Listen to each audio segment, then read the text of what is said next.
Ikasyam na estasyon, ang ikatlong pagkadapa ni Jesus.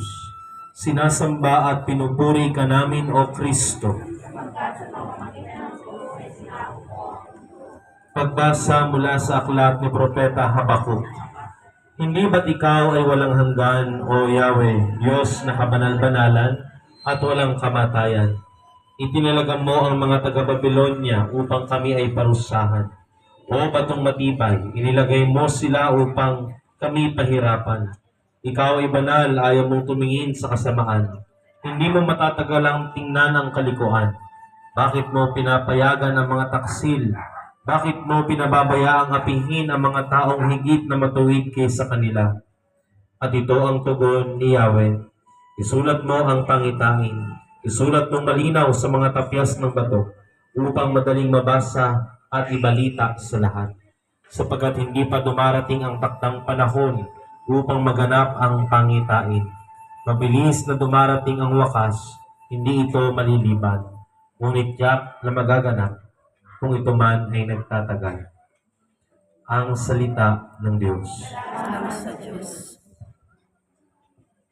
Pagninilan. Ang pagbagsak ni Jesus ay matinding paghihirap sa akin. Hindi lamang siya nabuwal sa mabatong daan, bagkus nalalapit na siya sa paanan ng Kalbaryo. Sinigawan siya at pinagmalabisan ng mga kawal. Halos hinihilas siya sa kanyang bawat paglakad.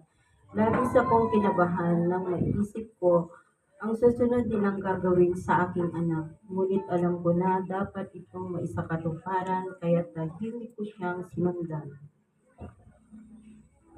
Panalangin. Panginoon, batid namin na maraming beses na rin naming inalok ang aming tulong sa kapwa.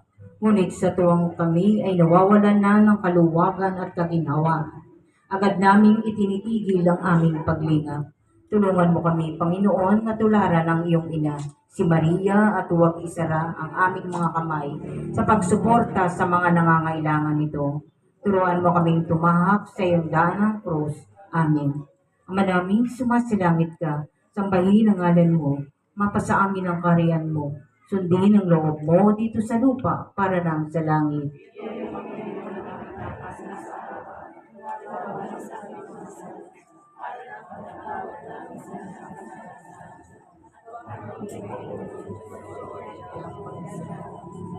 Aba, Ginoong Maria, napupuno ka ng grasya.